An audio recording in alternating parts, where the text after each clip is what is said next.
You are not watching this video. Something inside you made you click it, and you didn't stop to ask why. That is the first clue. Right now, your face is adjusting itself.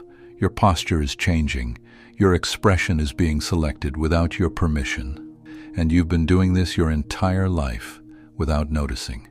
You already know this feeling. The meeting starts.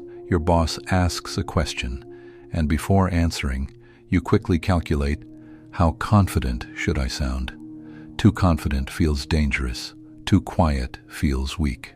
So you create a version in between, not honest, strategic. There is a system inside you. It started forming before you could speak. It learned one thing very early. What gets approval survives. Everything else gets buried. Maybe it started at home. You learned very early. Being quiet keeps the peace. Being useful gets approval. Being emotional creates problems. So you adapted, and everybody called it maturity. Some people become addicted to approval so early, they mistake it for personality. They become easygoing, agreeable, understanding, always mature, always calm. But underneath that calmness, there is fear. Fear of rejection, fear of conflict, fear of being disliked. So they shape themselves into whatever creates the least resistance, and eventually they disappear inside it. Carl Jung called it the persona, a mask, a version of you designed for survival. But he never saw what happens next, because in his time, the mask had limits. Now it doesn't. There is no backstage anymore, no private version of you that stays untouched. Only performance, only observation, only reaction, and your brain cannot tell the difference between who you are and what gets rewarded. You see it online every day.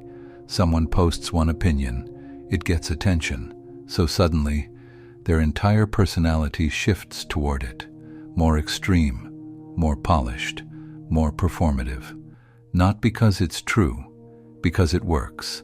And slowly, the same thing starts happening to you. You post something, people react, your brain rewards it, so you repeat it again and again until something changes. You stop expressing yourself, you start optimizing yourself, and now a new layer has appeared. Artificial intelligence. People no longer ask, "What do I think?" They ask, "What would the optimized version of me do? How should I text? How should I respond? How should I sound? How should I present myself?" And slowly, your inner voice gets replaced by generated suggestions. At first, it feels useful. Then it becomes dependency. Then something stranger happens. You stop developing yourself naturally and start assembling yourself algorithmically. You can already see it happening. People speaking in optimized language, emotionally calibrated responses, carefully engineered personalities, therapy vocabulary copied from the internet, confidence built from productivity systems, identity built from consumed advice. Everyone becomes slightly easier to predict, slightly more polished, slightly less real. At some point, you no longer know whether a thought is truly yours or simply the most optimized version available. The algorithm does not ask who you are, only what performs better. At first, it feels like control, then it becomes habit, then it becomes identity, and one day, you don't ask, "What do I want to say?" You ask, "What will people respond to?" Even in relationships, people do this. You don't say what you truly feel. You say the version least likely to create conflict. And after enough time, you stop knowing what you actually wanted to say. You rehearse messages before sending them, delete them, rewrite them softer, add emojis you didn't feel, remove words that sound too much. Not because you're fake, because you learned honesty has consequences. Irving Goffman called it front stage and backstage. But now there is no backstage, only continuous performance, Even when you are alone, the audience stays inside your head. Look at LinkedIn long enough, and you start watching identity become branding. People no longer describe themselves. They market themselves. Every sentence becomes strategic. Every achievement becomes content. Every personality trait becomes professional currency, and after enough repetition, even they stop knowing where the performance ends. Sometimes you don't even enjoy the moment anymore. You experience it while imagining how it will look online. The photo, the caption, the reaction. Reality becomes content before it becomes experience. Watch what happens in a group conversation. One person makes a joke. Everyone laughs, even the people who didn't find it funny. Not because they're fake, because social survival is automatic.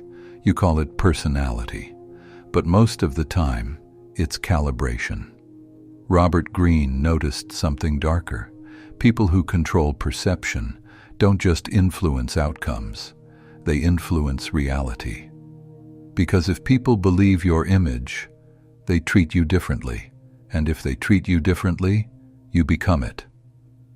This is why some people look confident online but feel empty alone. Why some people become addicted to attention. Why silence suddenly feels unbearable. Because the performance never turns off, even when everything else does. Now combine everything: the mask from childhood, the permanent audience, the reward system, the identity-shaping loop, the algorithm, the optimization, the artificial voice inside your head, and ask the real question: what is left underneath? Psychology calls it identity diffusion, a self with no fixed center, no stable you, only response patterns, only adaptation, only survival behavior. This is why people feel exhausted after doing nothing hard, why social interaction feels heavy, why some people panic in silence. Try something dangerous. Sit alone. No phone, no music, no scrolling, no distraction, and watch how fast you reach for stimulation. Because silence forces one terrifying question: who are you? Without reaction. Real intimacy requires something simple: a person without a mask. But if the mask never comes off, then nobody ever meets you. They only meet your adaptation. And the terrifying part is, most people never notice this happening because it feels normal, healthy, productive, successful. The scariest part about optimization is how productive it feels, until one day they sit alone with themselves and realize they have no idea who that is anymore. Carl Jung didn't offer solutions. He offered a single question, the one most people spend their entire lives avoiding. Who are you when no one is watching? Not what you present, not what you perform, not what gets rewarded, but what remains when nothing is reacting to you. If there is nothing there, that is not failure, that is exposure, because the mask was never you. It was only what you learned to survive with, and survival is not identity.